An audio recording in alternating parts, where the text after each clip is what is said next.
Welcome to the LeaderGov Podcast, America's premier source for local government leadership and teamwork training. And now your host, Bill Stark. We are really excited today to have a special guest. Jon Amundson's with us. Jon is the city manager in Richland, Washington, and he's been city manager since 2021. Before that, he was the assistant city manager from roughly 2008 to 2021. He was assistant to the city manager of Allen, Texas in the early 2000s, and Lenexa, Kansas in that early 2000s period. It's really nice to have you with us, Jon. I wanted to just have you maybe pause here a minute, if you don't mind just saying hello and maybe something unique about Richland. Give us a couple of minutes. What's Richland all about? And tell us a little bit more about yourself. Sure. Thank you for having me be a part of this discussion. I look forward to learning from everyone as much as I might be able to impart a word or two here. Richland, so what is it known for? Some of you might be familiar with Los Alamos, New Mexico, or Oak Ridge, Tennessee, as being part of the history of World War II. Well, the third leg of that is Richland, Washington, when it comes to nuclear production prior to the Cold War.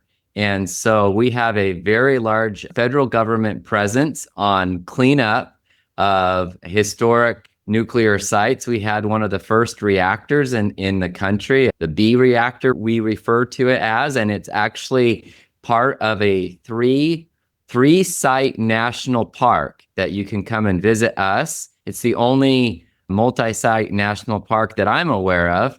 And you can get a real unique stamp, because as you go around to the different national parks, you can get a stamp.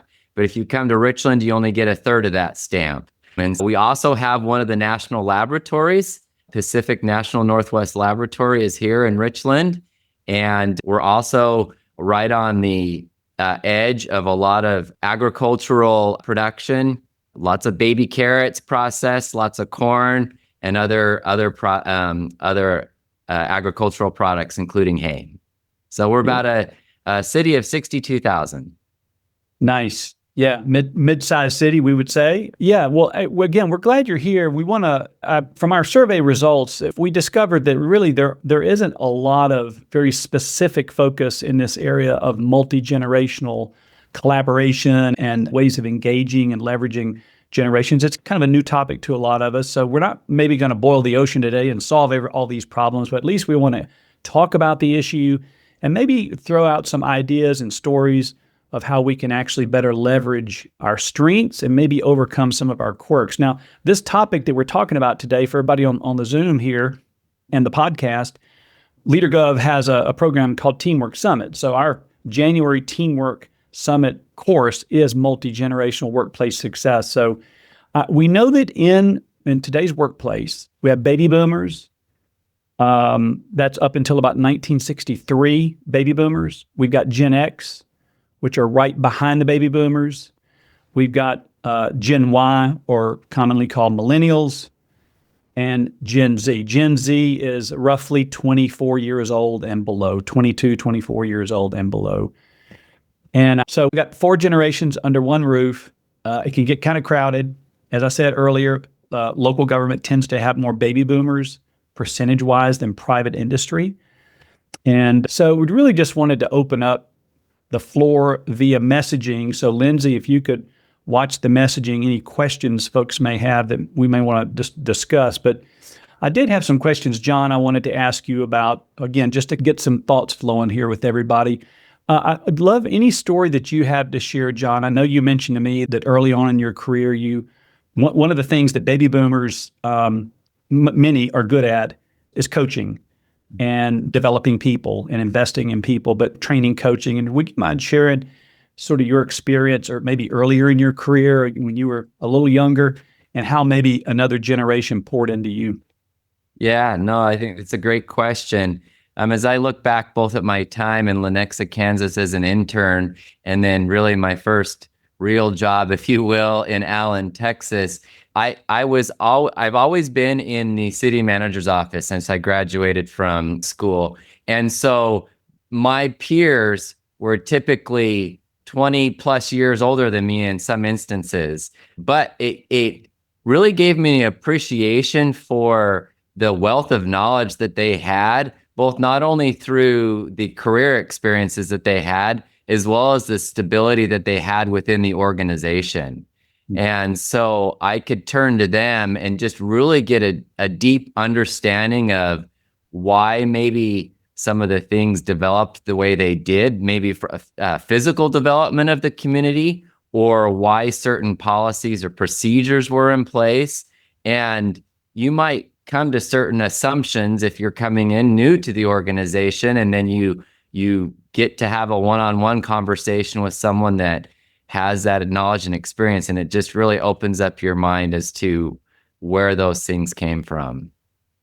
Yeah. And so how did that help you when these older, I guess they were baby boomers, perhaps? What was it like? How did they invest in you? What was that like for you? And how did it help you advance in your career and know-how? Well, one thing that I really appreciate is that I found the boomers to be very welcoming as a younger intern and being a part of the executive team from the get-go. And it also prepared me too, because as I transitioned to an assistant city manager and then city manager, I had more experience and comfort level with elected officials that still primarily identify as being in the baby boomer generation. And so it's a group that I'm comfortable conversing with and sharing ideas and working with and understanding some of their particular preferences for communication and that sort of thing. Yeah. Yeah. And in the chat, by the way, if you all want to chat anything for any of the generations, like what do you see as some of their strengths? And what do you see as some of their, we say quirks, right? Things we need to work on. I'll give you a quirk of the baby boomers. I'm a baby boomer. We pride ourselves in working really super hard, come in early, stay late, that kind of a mindset. And we expect everybody else to work the way we work. Everybody should come in early. Everybody should stay late. That might be a good idea, but it really doesn't work for everybody. So that was what we would call a generational quirk. So would love to have any comments you all have or thoughts about any of the generations, and we can just talk about them with Jon and among each other. Dominique says millennials and Gen Zs provide a lot of perspective on efficiencies and time management. Yeah, I think that's a great comment. Again, it's experience. So the question is, in our local governments, are we allowing those baby boomers or baby Gen X to share their experience, right? To share their knowledge and know-how. Jon, I wanted to ask you, what are you seeing in the workplace there in Richland around this idea of the generations that might need focus, or what are you seeing in your workplace? Is there a clash of generations there?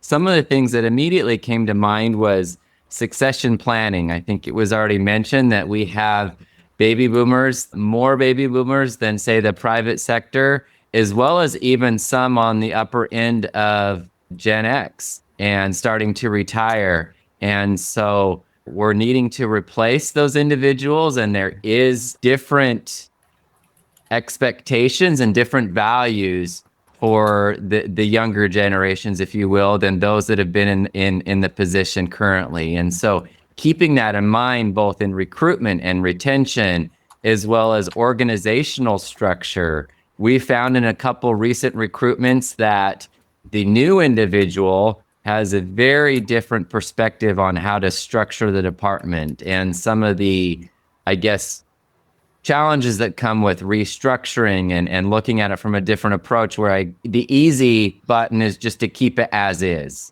But oftentimes it leads to greater growth when you go through that exercise. One of the others was just the generational differences in hybrid and remote work. Those that are more comfortable versus not. Technological advancement. I used to pride myself on being the young intern that could help everyone whip out their iPad and know how to get around stuff. And now I find myself less and less technology of an expert and turning to the next generations to help me out there. So yeah. I have a couple other items, but just wanted to check in with you, Bill, if we want to open it up or continue to discuss those. Yeah, we do have a couple of good comments here. Sarah in Aurora said, I've experienced that boomers do not like change. they have chosen to leave the organization because they were unable to make the changes requested. I think that is a good topic for us to talk about, and we would call that a generational quirk. That's so perhaps not everybody, right, but rigid and not wanting to change. And that is a generational thing, Sarah. And I don't know, Jon, if you've maybe experienced that in past roles or maybe seen that in Richland. I think it's a very valid point and something that we experience here as well. And oftentimes we've seen maybe that impetus to retire or decision made maybe because of some change within the organization, and they either self-select or maybe there's some challenges because the performance isn't quite the same or expectation, and we need it to be when it comes to the work output and that sort of thing. Yeah, we had Dominique had a good comment, Prince William County. Gen Xers get things done. We're the masters in navigating both ends of the generational divide. We respect systems while we have a willingness to try new ways and strategic approaches. And so I think about that, Dominique, even if there's a new project that needs to get started in your agency, you've got the experience and all the history of the boomers, you've got the Gen X's that can leverage that. Then you've got maybe the millennials that can bring in technology. Gen Xers are really good communicators. They're bold thinkers, Gen X. And so I love this idea of having multiple generations on a project and really deliberately trying to leverage their strengths, their generational strengths. I don't know, Jon, or have you all seen any of that, or is that something you think worth exploring a little bit more maybe in local government? One thing that we've done over the last couple of years is we've instituted what we call an Impact Academy. And originally we thought it would be more of those individuals that their next step would be a management position. But we changed our approach the second year that we're in our second year. And when we had applicants apply, we took more of a generational approach. And so we have individuals beginning of career, mid-career, and even some in their peak earning years, but felt like that mix really enhanced the Impact Academy for leadership development. When it comes to the multi-generational team, it's not always about looking up, but also looking down to see what you can learn as far as age-wise is concerned. Something that I've learned from the younger generations is mental health and being needs to take more of a center spotlight. And then the way in which we train individuals, it seems like in government, we can be a little bit antiquated, whereas the younger generation, maybe it's a little bit more of a self-paced style, a lot more this type of thing that's remote, whereas some of the older generations, including myself, is more traditional, sit in the room, lecture style. So that's something I've definitely learned from Gen Z millennials. Yeah, great. I really like that perspective. And what we want to try to do is think about how we can leverage and get along and learn from. I noticed Ronnie had a comment here in Ohio. One of my departments has 5 individuals, 26-year-old, 35, 44, 53, and 65-year-old. And so most of you on this Zoom today are leaders. This is LeaderGov. And the question that comes to mind for me is, how do we as leaders, what is our responsibility to help other generations learn about other generations? What's our role? And how can we create an environment where we do talk about this? And I don't like multitasking. I think it's ridiculous. Not everybody agrees with that. Can we have a conversation about that? Now, there are some things we can't go over the line, that we can't be on our texting during an important meeting, right? So there's some things that are hard and fast. But I just wonder, what is our role as a leader? And it's a challenging question to everybody on the Zoom today. What's our role in bringing together a cohesiveness, a collaboration? Nobody likes that. Got some Lindsay, if you can help me find those folks unmuted, that would be great. Thank you. But what is our role? And I wonder, Jon, if, like I said, in our course that we have that's coming out this month, we have some exercises for teams to go through where they actually talk about generational strengths and generational quirks. And we actually talk about it like in an open setting, right? Yes. And we get it out on the table because some of these things that the millennials do bug me, right? So we got to talk about it so we're not at odds with each other. Does that make sense? Yeah, for sure. And I think half the battle is maybe acknowledging or being willing to have the conversations of maybe some of the expected norms within the workplace. I don't know, I might be advancing this a little bit more than you had anticipated, but like on expectations of norms, I just wrote down like dress, because I think there's even different expectations. I know that the baby boomers were much more buttoned up, suit and tie. And when I first entered the workplace, that was more of the expectation. And now the only time you'll catch me in the suit and tie is on council meeting day. Technology use during meetings, you reference texting. There are some that are in the meeting and they actually get more and they gain more from being able to interact with their screen, whether taking notes or that sort of interaction, where others might be offended because they don't feel like they're being listened to.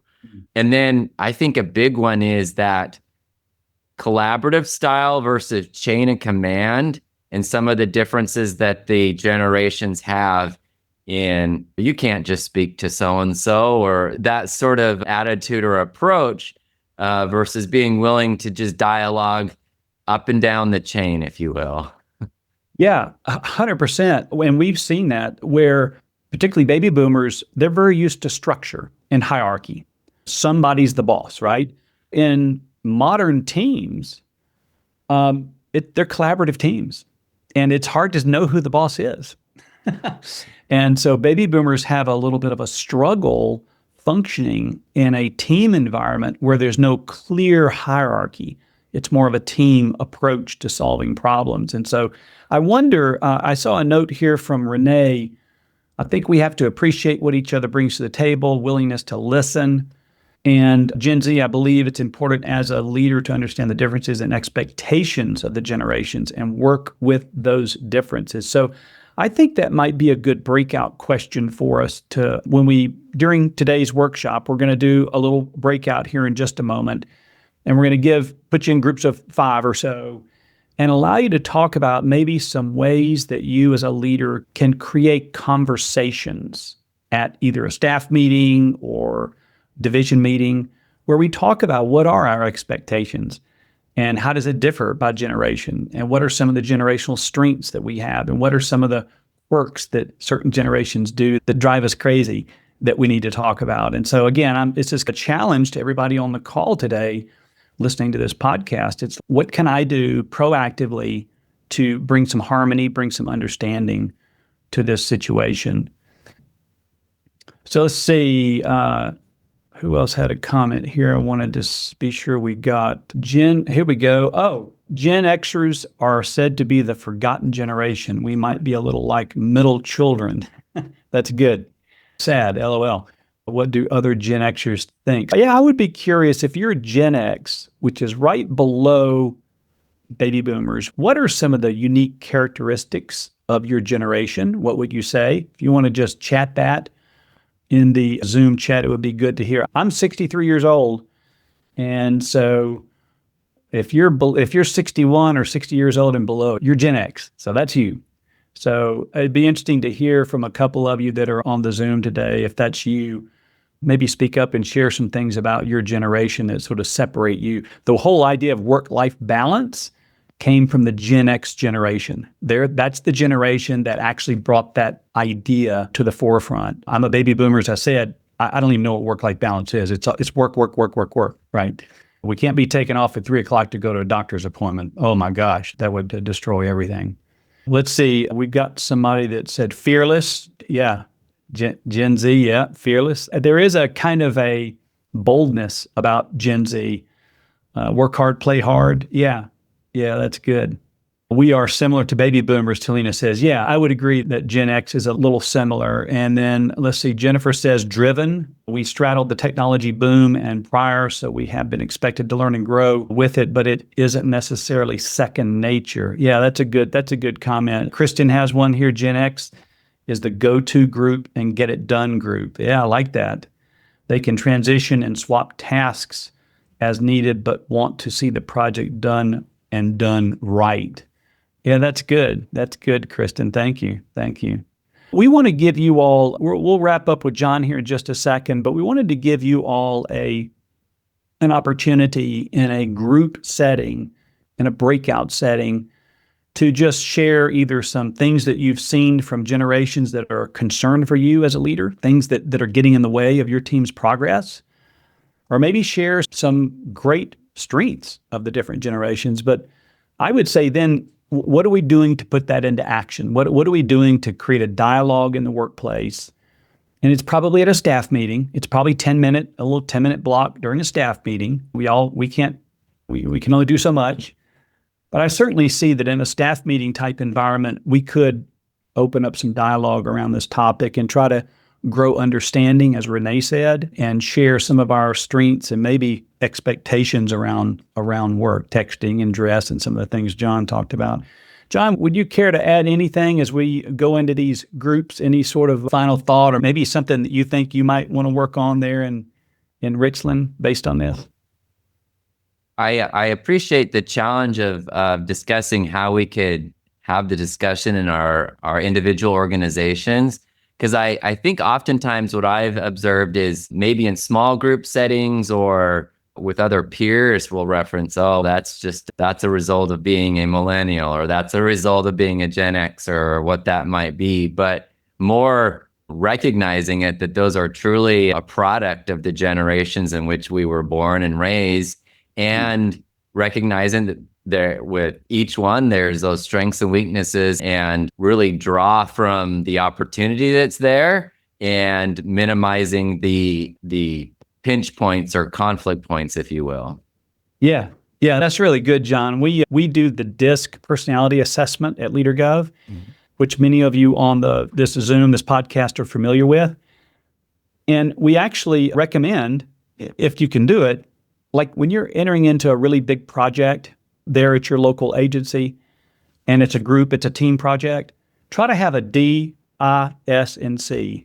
Try to have one of each personality represented, because the C, the conscientious person on the DISC, is going to want to be sure the agreement's proper and I's dotted, T's crossed. The I on the team, the DISC, the I is influencer person. They're the one that's going to want to be sure it's a pleasant, positive environment for everybody. So each of these personalities brings something unique to the project.